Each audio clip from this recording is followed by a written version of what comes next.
മുഖ്യമന്ത്രി പിണറായി വിജയൻ്റെ മകൻ വിവേകിന് ഇഡിയുടെ സമൻസ് വന്നു. ഇതാണ് കഴിഞ്ഞ ദിവസം മാധ്യമങ്ങൾ ചർച്ച വന്നത്.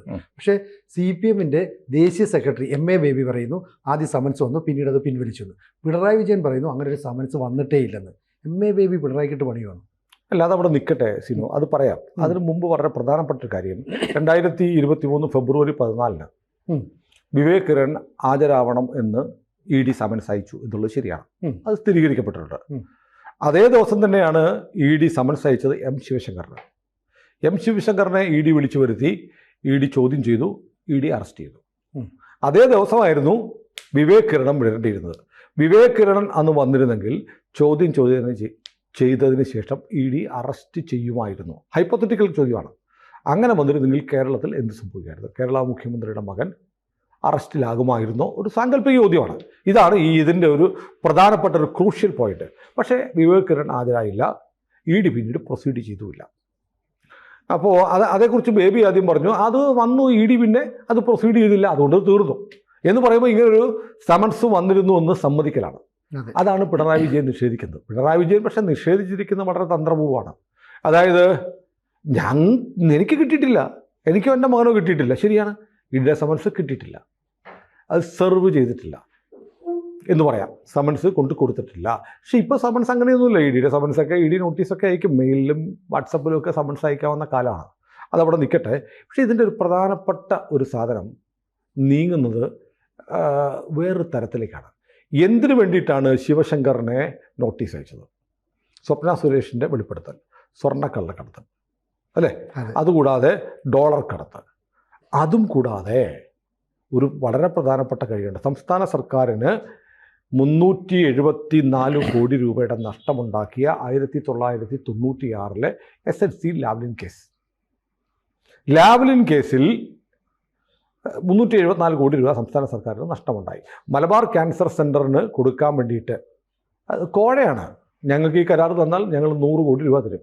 100 കോടി രൂപ എനിക്കോ എൻ്റെ ബന്ധുക്കൾക്കോ കിട്ടിയാൽ അത് കോഴയാണ്. നിങ്ങളൊരു കാര്യം ചെയ്യൂ, മലബാർ ക്യാൻസർ സെൻ്ററിന് കൊടുത്തേക്കും, അവർ ക്യാൻസർ സെൻ്റർ ഉണ്ടാക്കും. ഇതാണ് ഡീല്. 100 കിക്ക് ബാക്കാണ് 100 കോടി രൂപ. ഈ ലാവലിൻ കൊടുക്കുന്ന കോഴ, ആ കോഴ എന്ന് വിളിക്കാതിരിക്കാൻ വേണ്ടി ഒരു ആതുരാലയത്തിന് കൊടുക്കുന്ന സംഭാവന എന്ന തരത്തിലേക്ക് മാറ്റിമറിച്ചു. ആ പൈസ വന്നോ ഇല്ലയോ എന്നുള്ളതൊക്കെയാണ് തർക്കം. ഏതായാലും അങ്ങനെ 100 കോടി രൂപ കിട്ടുമ്പോൾ 374 കോടി രൂപ സർക്കാരിന് നഷ്ടമുണ്ടായി. ഇതാണല്ലോ ലാവ്ലിൻ കേസ്. അതെ, ലാവ്ലിൻ കേസുമായി ബന്ധപ്പെട്ട് ആണ് വിവേക് കിരണിന് നോട്ടീസ് അയച്ചത്. ആ ലാവ്ലിൻ കേസുമായി അയച്ച നോട്ടീസ് സംബന്ധിച്ച വാർത്ത 2 വർഷങ്ങൾക്ക് ശേഷം 2023 ഫെബ്രുവരി 14 ഹാജരാകാൻ അയച്ച നോട്ടീസിലെ വിവരങ്ങൾ ഇപ്പോൾ ചർച്ചയാവുന്നു. അതിൻ്റെ സൂചന മനസ്സിലായോ? തെരഞ്ഞെടുപ്പിൽ കഷ്ടിച്ച് 6 മാസം അല്ലേ? അതെ, 6 മാസത്തിന് മുമ്പ് ലാവ്ലിൻ കേസ് സജീവമാകാൻ പോവുകയാണ്.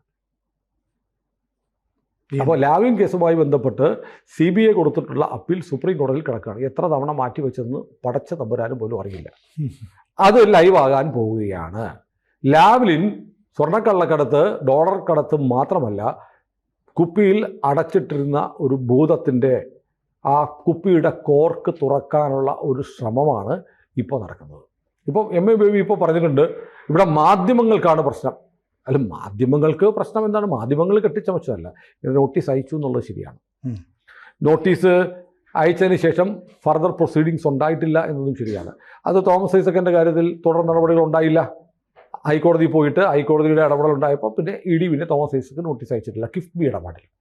അപ്പോൾ ഈ തെരഞ്ഞെടുപ്പിൻ്റെ പടിവാതിൽക്കലേക്ക് പിണറായി വിജയൻ്റെ സർക്കാർ നീങ്ങുമ്പോൾ പിണറായി വിജയൻ്റെ മകനെ കൂടി ഉൾപ്പെടുത്തി ലാവ്ലിൻ ഇടപാട് സജീവമാക്കുക എന്നുള്ളത് ആരുടെ ലക്ഷ്യമാണ്? കേന്ദ്ര സർക്കാരിൻ്റെ ലക്ഷ്യമാണോ?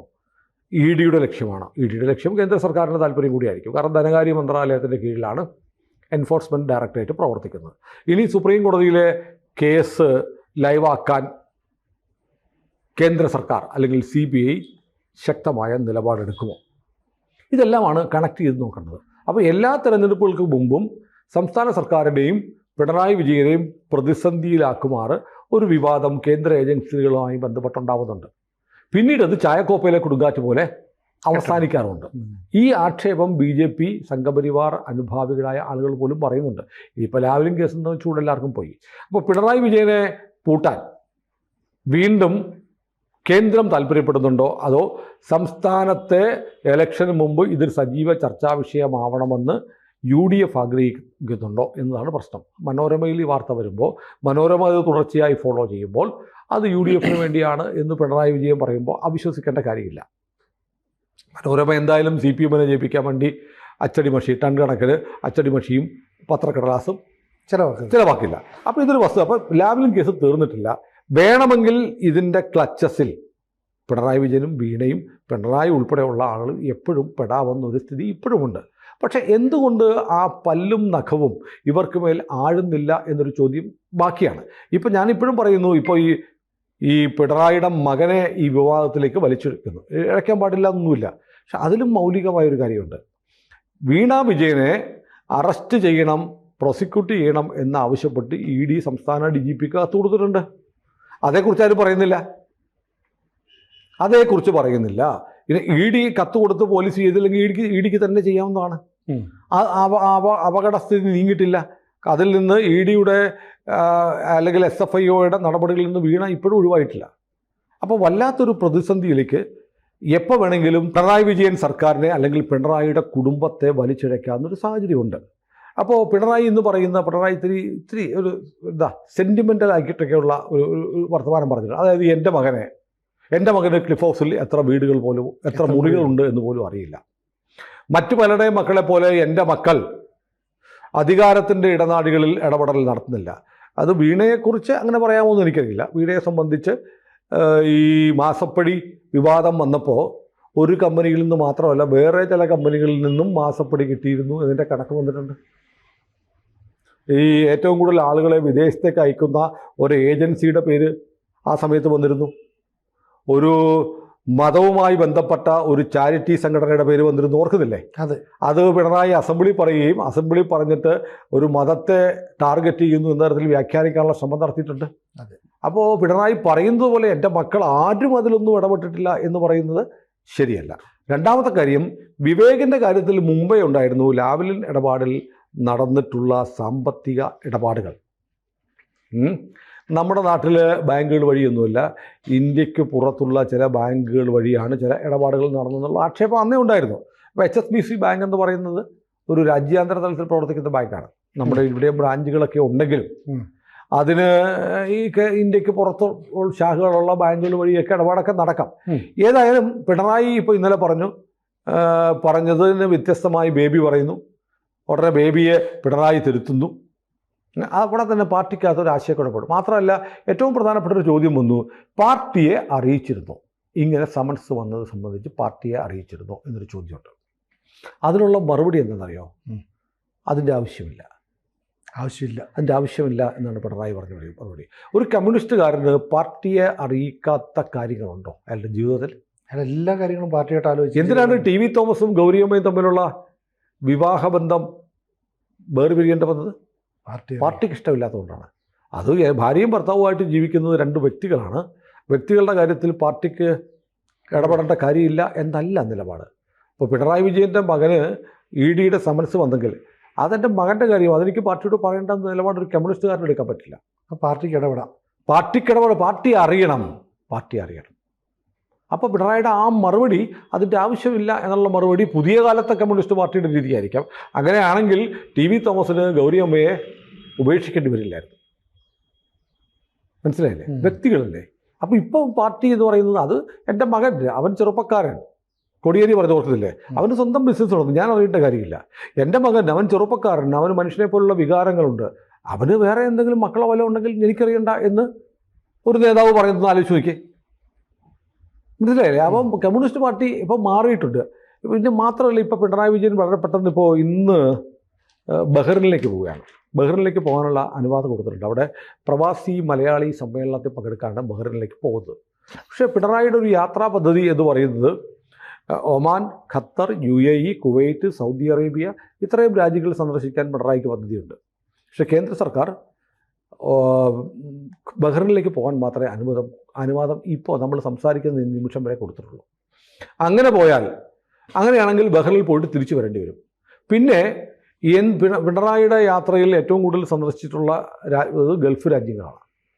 മകനുള്ളതുകൊണ്ട് മകനെ കാണാനായിരിക്കാം, തെറ്റൊന്നുമില്ല. പക്ഷേ കേന്ദ്ര സർക്കാരിൻ്റെ അനുമതി വേണം. അനുമതി ഇപ്പോൾ കിട്ടിയിട്ടില്ല. പക്ഷേ ഇപ്പോൾ ഈ ഒരു വിവാദം ഉണ്ടാകുന്നു. ഇപ്പോൾ ഇങ്ങനെ പ്രതിപക്ഷം പിണറായിക്കെതിരെയുള്ള യാത്രകളെക്കുറിച്ച് പറയുന്നു. പിണറായി എന്തിനാണ് നിരന്തരം ഗൾഫ് രാജ്യങ്ങളിലേക്ക് പോകുന്നത്? നേരത്തെ ഈ ഈന്തപ്പഴത്തിൻ്റെ കുരു, ഖുറാനകത്ത് സ്വർണം, diplomatic channel, Swapna Suresh, M Sivasankar തുടങ്ങിയ ഒരുപാട് അലിഗേഷൻസ് വന്നിട്ടുണ്ടല്ലോ. പിന്നെ എം ശിവശങ്കറിനെ എന്തുകൊണ്ടാണ് അവസാന നിമിഷം വരെ പിണറായി കൈവിടാതിരുന്നത് എന്നൊരു ചോദ്യമുണ്ട്. ആ ചോദ്യത്തിൻ്റെ ഉത്തരം, അതായത് 2013 എം ശിവശങ്കർ KSCBയുടെ കേരള സ്റ്റേറ്റ് ഇലക്ട്രിസിറ്റി ബോർഡിൻ്റെ ചെയർമാനായിരുന്നു. ആ സമയത്ത് ലാവ്ലിൻ ഇടപാടുമായി ബന്ധപ്പെട്ട സുപ്രധാന രേഖകൾ ശിവശങ്കർ നശിപ്പിച്ചു എന്നാണ് ഒരു ആരോപണം. അതിൻ്റെ പ്രത്യുപകാരമാണ് ശിവശങ്കറിനെ അവസാന നിമിഷം വരെ പ്രൊട്ടക്റ്റ് ചെയ്യുകയും ശിവശങ്കർ ഒരു ഘട്ടത്തിൽ സൂപ്പർ മുഖ്യമന്ത്രിയായിട്ട് പ്രവർത്തിക്കുകയും ചെയ്തു. ഓർക്കുന്നുണ്ടോ? സ്പ്രിംഗ്ലർ ഇടപാട് രമേശ് ചെന്നിത്തല തുറന്നുവിട്ട ഒരു ഭൂതമായിരുന്നു സ്പ്രിംഗ്ലർ ഇടപാട്. സ്പ്രിംഗ്ലർ ഇടപാടിൻ്റെ സമയത്ത് ആരോടും ചോദിക്കാത്ത ചാനലുകളൊക്കെ കയറിയിറങ്ങി മുഖ്യമന്ത്രിയല്ല ഞാനാണ് തീരുമാനിച്ചത് എന്ന് പറഞ്ഞൊരു ശിവശങ്കറിനെ ഓർമ്മയില്ലേ? അതെ. മുഖ്യമന്ത്രി ഒന്നുമല്ല, ഞാൻ തീരുമാനിച്ചു, അതെ, ഐ ആം ദ ബോസ് എന്ന് പറയുന്ന പോലെ ഇടപെട്ട ഒരു ശിവശങ്കറിനെ നമ്മൾ കണ്ടിട്ടുണ്ട്. അപ്പോൾ ശിവശങ്കറിൻ്റെ കാര്യത്തിൽ ഒരു ഗതിയുമില്ലാതെ വന്നപ്പോഴാണ് പിണറായി കൈയൊഴിഞ്ഞത്. ശിവശങ്കറിനെ പ്രൊട്ടക്ട് ചെയ്തിട്ടുണ്ട്. അപ്പോൾ ഒരുപക്ഷെ ഈ ലാവ്ലിൻ ഇടപാടിലെ രേഖകളൊക്കെ 2013 ശിവശങ്കർ നശിപ്പിച്ചു എന്ന് പറയുന്നത് പിണറായിയുടെ വിശ്വാസം മാത്രമാണോ? അതോ ആ രേഖകളൊക്കെ ശിവശങ്കറിൻ്റെ കയ്യിൽ ഭദ്രമായിട്ടുണ്ടായിരുന്നു? ഉത്തരം കിട്ടാത്ത സമസ്യയാണ്. അല്ലെങ്കിൽ പിന്നെ ശിവശങ്കർ വരയ്ക്കുന്ന വരയിൽ പിണറായി നിൽക്കുന്ന ഒരു കാലം നമ്മൾ കണ്ടതാണ്. അതെ, അല്ലേ? അപ്പോൾ ഇതിനകത്ത് കുറേ ദുരൂഹതകളുണ്ട് എന്നുള്ളത് സത്യമാണ്. അപ്പം ഞാനിപ്പോൾ ആലോചിക്കുന്നത്, തെരഞ്ഞെടുപ്പിന് വേണ്ടി സജ്ജമാവുന്ന കാലമാണ് CPM. ഒരു തവണ കൂടെ CPMന് തുടർഭരണം വേണമെന്ന് ആഗ്രഹിക്കുന്നുണ്ട്. അങ്ങനെ ശബരിമലയിൽ യുവതികളെ പ്രവേശിപ്പിച്ച് ചരിത്രപുരുഷനാകാൻ, സാംസ്കാരിക നായകനാകാൻ, നവോത്ഥാന നായകനാകാൻ ആഗ്രഹിച്ച ആളാണ് പിണറായി വിജയൻ. പക്ഷേ പിണറായി വിജയൻ ഇപ്പോൾ തുടർച്ചയായി 2 തവണ മുഖ്യമന്ത്രിയാകുന്ന എന്നൊരു ചരിത്രം ഇടാൻ പറ്റി. എന്നാൽ 3 തവണ തുടർച്ചയായി കേരളത്തിൻ്റെ മുഖ്യമന്ത്രിയായി അനുസ്യൂതം ഭരണത്തിലിരിക്കണമെന്നൊരു ആഗ്രഹം അദ്ദേഹത്തിനുണ്ട്. അതിനുവേണ്ടി പറ്റിപ്പോയ തെറ്റുകളൊക്കെ തിരുത്തിക്കൊണ്ട് ആഗോള അയ്യപ്പ സംഗമം നടത്തി അയ്യപ്പ ഭക്തരോടും ഭഗവാൻ ഭൂതനാഥനോടുമൊക്കെ മാപ്പപേക്ഷിക്കാൻ നടത്തിയ ഒരു ശ്രമം അതിശക്തമായി തിരിച്ചടിക്കുന്നതാണ് കണ്ടത്. മാത്രമല്ല, പഴയ സാധനങ്ങളൊക്കെ പൊങ്ങി വരികയാണ്. അപ്പോൾ കഴിഞ്ഞ ദിവസം ഒരാൾ പറഞ്ഞു, അയ്യപ്പൻ്റെ കയ്യിൽ ഒരുപാട് സാധനങ്ങൾ പെൻഡിങ് ഉണ്ട്. അയ്യപ്പൻ ഇപ്പോൾ 2018 ഫയലേ എടുത്തിട്ടുള്ളൂ, ബാക്കി ഫയലുകൾ എടുക്കാനിരിക്കുകയാണ് എന്ന് പറയുന്നത്. ഏതായാലും ഒരു കാര്യം ഉറപ്പാണ്, വരും ദിവസങ്ങളിൽ കേരളം ഞെട്ടുന്ന, CPMനെ വല്ലാതെ പ്രതിസന്ധിയിലാക്കുന്ന, പിണറായി വിജയനെ കുടുംബത്തിലുള്ള ആളുകളെ വളരെ ദോഷകരമായി ബാധിക്കുന്ന തരത്തിലുള്ള ചില നീക്കങ്ങൾ നടത്താൻ കേരളത്തിലെ പ്രധാനപ്പെട്ട ചില മാധ്യമങ്ങളും, അത് MA പറഞ്ഞു ഞാൻ 100% അംഗീകരിക്കുന്നു, മാധ്യമങ്ങൾക്ക് ചില താല്പര്യമുണ്ട്. പക്ഷെ മാധ്യമങ്ങൾക്ക് താല്പര്യം ഉണ്ടായതുകൊണ്ട് അവർക്ക് വ്യാജം എഴുതാൻ പറ്റില്ലല്ലോ. പക്ഷെ മാധ്യമങ്ങളുടെ പക്കൽ ചില ഡോക്യുമെൻറ്റുകൾ വരും എന്നാണ് എനിക്കും തോന്നുന്നത്. കാരണം മനോരമ ഇത് വിടാതെ പിടിച്ചിട്ടുണ്ട്. ഇന്നും മനോരമയുടെ മെയിൻ സ്റ്റോറി ഈ വിവേകിന് ഈ സമൻസ് അയച്ചതിൻ്റെ സ്ഥിരീകരണം കിട്ടി എന്നാണ്. അപ്പോൾ വരും ദിവസങ്ങളിൽ മനോരമ വളരെ കൃത്യമായി പ്ലാൻ ചെയ്തിട്ടുണ്ട്. UDF അത് ഏറ്റെടുക്കാനും പോകും. പക്ഷേ എനിക്കറിയേണ്ടത്, നമുക്ക് കാത്തിരിക്കേണ്ടത് ലാവ്ലിൻ കേസിൻ്റെ അടുത്ത അവധി. ഞാൻ മനസ്സിലാക്കുന്നത് നവംബറിൽ വീണ്ടും പോസ്റ്റിംഗ് വരുന്നുണ്ടെന്നാണ്. നവംബറിൽ സുപ്രീം കോടതി ലാവ്ലിൻ കേസ് കേൾക്കാൻ തീരുമാനിക്കുമോ? കേൾക്കുമ്പോൾ CBI അല്ലെങ്കിൽ കേന്ദ്രം എന്തു പറയും? എന്തും വളരെ പ്രധാനപ്പെട്ടതാണ്. പിന്നെ ED ഇത് മറന്നുപോയതാണെങ്കിൽ, EDയെ നിങ്ങൾ പണ്ടിങ്ങനെ സമൻസ് അയച്ചു കേട്ടോ, അത് മറന്നു പോയോ? നിങ്ങളുടെ അന്നത്തെ ഡെപ്യൂട്ടി ഡയറക്ടറായിട്ടുള്ള അസിസ്റ്റൻറ്റ് ഡയറക്ടറായിരുന്ന ആനന്ദൻ ഇപ്പോൾ ഇല്ലെങ്കിലും, അദ്ദേഹം ട്രാൻസ്ഫറായി പോയെങ്കിലും പുതിയ ആൾ വന്നല്ലോ, അങ്ങനൊരു ഫയലുണ്ട്, ആ ഫയലൊന്ന് റീഓപ്പൺ ചെയ്യുക എന്ന് ആരെങ്കിലും പറയുന്നുണ്ടോ? ദുരൂഹമാണ്. വലിയ രാഷ്ട്രീയ പ്രത്യാഘാതങ്ങൾ ഉണ്ടാക്കുന്ന തരത്തിലേക്ക് ഈ കേസിനെ, ഈ സംഭവത്തെ വളർത്തിക്കൊണ്ടുപോകാനുള്ള നീക്കം നടക്കുന്നുണ്ട്. തെരഞ്ഞെടുപ്പിന് മുമ്പ് പിണറായിയെ വെട്ടുക എന്നുള്ള അജണ്ട ഒരുങ്ങുന്നുണ്ട്. അതിനകത്ത് CPMലെ ഒരു ലോബിയും കളിക്കുന്നുണ്ട് എന്നും വളരെ വ്യക്തമാണ്. അല്ലെങ്കിൽ സിനു ചോദിച്ച പോലെ MA ബേബി പിണറായി വിജയനോട് കൺസൾട്ട് ചെയ്യാതെ കമൻറ്റ് ചെയ്യുമായിരുന്നു. അപ്പോൾ ബേബി ഒരുപക്ഷെ ജനറൽ സെക്രട്ടറിയാണ്, ദേശീയ ജനറൽ സെക്രട്ടറിയാണ്. പിണറായി വിജയനെ വെട്ടാൻ ആഗ്രഹിക്കുന്നുണ്ടാവാം. കേരളത്തിൻ്റെ മുഖ്യമന്ത്രി ആവണമെന്ന് ആഗ്രഹിക്കുന്ന ഒരാളാണ് MA ബേബി. പക്ഷേ ബേബിയെ സംബന്ധിച്ച് CPMന് ഇപ്പോഴത്തെ ജനറൽ സെക്രട്ടറിമാരെല്ലാം ആര് വന്നാലും യെച്ചൂരി ആണെങ്കിലും പ്രകാശ് കാരാട്ടാണെങ്കിലും ഇപ്പോൾ ബേബി ആണെങ്കിലും ചെല്ലും ചെലവും കൊടുക്കുന്ന ആരാ? കേരള പിണറായി വിജയനാണ്. പിണറായി വിജയൻ്റെ ഭിക്ഷ വാങ്ങി തിന്ന് ഡൽഹിയിലെ AKG ഭവനിലെ ശീതീകരിച്ച ഓഫീസിൽ ഇരിക്കുന്ന ഭിക്ഷാന്തേഹികളാണ് CPM-ൻ്റെ പോളിറ്റ് ബ്യൂറോ അംഗങ്ങളും ജനറൽ സെക്രട്ടറി. അപ്പോൾ പിണറായി വിജയനോട് കളിക്കുന്നത് 2 അല്ല 100 വട്ടം ആലോചിച്ച് കളിക്കണം. അങ്ങനെ കളിക്കാൻ MA ബേബിയോ MV ഗോവിന്ദനോ ആരെങ്കിലുമൊക്കെ ശ്രമിച്ചാൽ. കാരണം പിണറായി രണ്ടും കൽപ്പിച്ച് നിൽക്കുന്ന ഒരാളാണ് പിണറായി. അപ്പോൾ ഏതായാലും നമുക്ക് ഇത് എങ്ങോട്ട് പോകുമെന്ന് കാത്തിരിക്കാം. ഇത് ഒരു ചെറിയ കാര്യമല്ല. ഈ സതീശൻ പറഞ്ഞ ബോംബ് ഇതാണോ എന്നറിയില്ല. ഏതായാലും ഇത് തുടർ സ്ഫോടനങ്ങൾ ഉണ്ടാക്കാൻ സാധ്യതയുള്ള ഒരു കാര്യമാണ്. ലാവ്ലിൻ കേസ് റീഓപ്പൺ ചെയ്യുക എന്നതാണ് ഇതിൻ്റെ ലക്ഷ്യമെങ്കിൽ സുപ്രീം കോടതിയിൽ ചില നടപടികളുണ്ടാവും. കാരണം സുപ്രീം കോടതിയുടെ സ്റ്റേയിൽ കിടക്കുകയാണ് പിണറായി വിജയൻ്റെ കേസ്. ആ കേസ് ലൈവായി കഴിഞ്ഞാൽ പിണറായി വിജയനെ CBIക്ക് ചോദ്യം ചെയ്യാം, CBIക്ക് വേണമെങ്കിൽ അറസ്റ്റ് ചെയ്യാം എന്ന തരത്തിലേക്ക് പോകും. തെരഞ്ഞെടുപ്പിന് മുമ്പ് കേസ് ലൈവാക്കി ഹൈക്കോടതി വിധി സ്റ്റേ ചെയ്യപ്പെട്ട് കേസ് ലൈവാക്കി പിണറായി വിജയനെ ഒരു പ്രതിസ്ഥാനത്ത് നിർത്തി ചോദ്യം ചെയ്യാൻ നോട്ടീസ് അയക്കുന്ന അവസ്ഥയിലേക്ക് കാര്യങ്ങൾ കൊണ്ടുപോകാൻ ആരൊക്കെയോ താല്പര്യപ്പെടുന്നുണ്ട് എന്നത് വ്യക്തമാണ്. കൂടുതൽ വാർത്തകളും വിശേഷങ്ങളും നിങ്ങളിലേക്ക് എത്താൻ ABC മലയാളം സബ്സ്ക്രൈബ് ചെയ്യുക, ബെൽ ബട്ടണും അമർത്തുക.